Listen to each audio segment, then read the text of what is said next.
Hi ladies and gents, Joe here from Evolution Rugby, and this week's analysis on two blinding bits of footwork and exciting rugby from the Exeter against Castres game at the weekend. So this was all about Jack Nowell and how he's able to open up a defence really early on.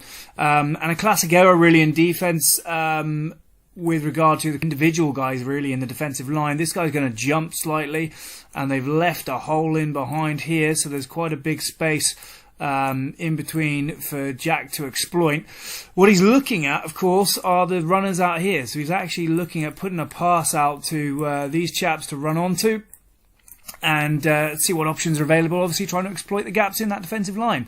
But unfortunately for Castres, this young man's footwork is too electric, and the acceleration he's got is absolutely blinding. So he's able to roll through this hole on a simple arc, or a swerve as we would call it.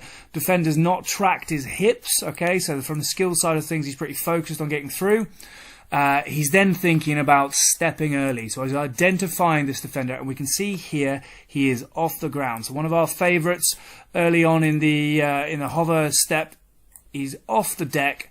He's able to get some momentum in causing this defender to dump. So we can already see that this guy has dropped his weight on his heels, and he's got to make a decision now. He's also attacked him centrally. So this is key on our Y-line coaching within the very first part of the Evade Xcel course.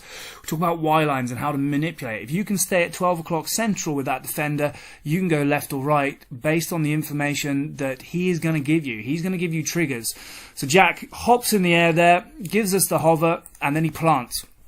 And what you can see within this plant motion here, you can just see, again, in our very first program, so you can learn this in our apprentice course, he's able to ski. So he puts 2 feet down, accelerating off at an angle. So his hips are in this line. And you can now have a good look at what this defender's done, because he was in serious trouble with dumping his weight. So he's clearly in a poor position in terms of all his weight is backwards, and Jack can simply put the hammer down again. So he's able to accelerate away into that space and exploit the defender's mistake. He's then straightened up again, spotted the next defender coming in. So he's already eyed up this guy, and this is unbelievable, really. So again, if you look at his toes, he's put on a ski step again on a Y-line, so he's straight, and then he's engaged to come off on this angle, this side. And this defender's chest is facing this direction, of course, and he's keeping a good tracking eye. He's done well to work back the winger here on what Jack's doing, but Jack's already looking to exploit him quite early on and be able to get behind him and go through the two defenders here. And this is just about sheer acceleration. It's just absolutely fantastic how he's able to get between these two guys. And obviously this chap, the winger's already in trouble. The 7 on the cover is already in trouble, and Jack's through the hole. And again, it's down to just quality conditioning. He's able to accelerate away through that space, put the hammer down, and dot down for what is an absolutely brilliant bit of acceleration and evasion through on the score. So we'll watch it through in one motion again. Lovely bit of footwork there from Slade, who we'll look at in the second try. But we do a swerve step, he's arced, he's accelerating, squares the guy up, hover and ski, square them on a Y-line, step through the defenders, put the hammer down again, and he's going in for what is an absolutely classic try from Jack Nowell. So the second one I wanted to look at here is what we would call an air step.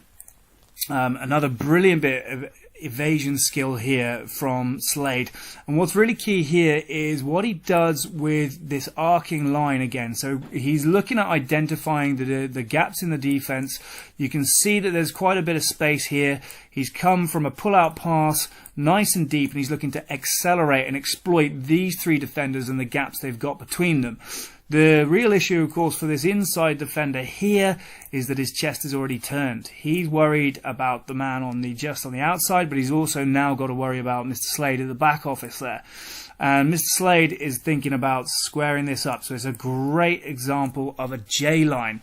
Okay, very, very effective. But these back lines that get run with these pull-out passes, so key when coaching them and executing them. You've got to square your hips up. You've got to get to that defender again, just like Nowell, and try and square them. So actually, I've got this slightly wrong. He's actually on that inside defender on the analysis. So you can see him coming into shot here, and he's actually thrown an air step to then beat him in a yard. So just take this back a little bit, and we'll slow it up so you can actually see the motion. He's squaring it up now, so you can see how his hips are going to square here, there. The defender's actually squared up, and he'll have to come into this position and he'll dump his weight down again, so he'll put both feet on the floor. So if we just clarify that as we go through as slow as possible. So he's just hovered, so you can see the hop in the air. You can see this leg raising. So what we teach within the patterns, this is in our Master Evade Xcel, because it is a little bit tricky to learn. And watch this shoulder drop down again. So it's going to give the indication that he's actually going to step this direction, which causes the defender to turn. And of course, he isn't. He's going to step him on the inside. So if we play this through, there's that motion. So the defender is now watching the shoulders. Okay, so he's actually looking at the shoulders here. And you can see how Mr. Slade has thrown his body weight. You can see that he's driven off this inside foot. He's thrown his chest and his shoulders in this direction, and that means that he's able to sell that info to the defender, and he stepped him on the inside with a little brush, accelerates through the hole and puts in a brilliant kick that the winger for Exeter goes on to dot down. Absolutely superb skills created by Mr. Slade there. So we'll just take it back so you can see it in one fluid motion again. J-line, square the defender up, little air step, bang on the inside, steps off that. I'll tell you what we'll do is we'll take it back a little bit so you can actually see the drive phase, so I can be really accurate. That loading point there is so key that actually once you've kicked down, this driving leg is absolutely vital, and you can actually look at just a little inside fend here as well. But you can see the defender's head's gone, his vision is gone, his head is down, he can't see what's going on, his feet are out of position. So again, poor tackle technique. We coach a lot of toe to toe, keeping your eyes focused on the hip line, and Slade's just gone inside of him in a phone box really, and then being able to put the hammer down, and some great skills. So I'll just play it through once more in terms of that shot to be able to make sure that you guys can see it in one fluid motion. Square the guy up from a J line, hover, kick down, drive away and accelerate, and he is gone. Superb individual skills. This is why we talk about individual skill to then connect with your teammates and really be able to enjoy your attacking rugby. It's so important, and it's exciting, it's fun. If you've got the individual skills and the mindset to do the training, it's a few reps, it's on your own, it's with a mate in the park, it's with your teams, it's in training, and then try and have a crack in the games. These are the sorts of results that you can get. Check out evorugby.co.uk.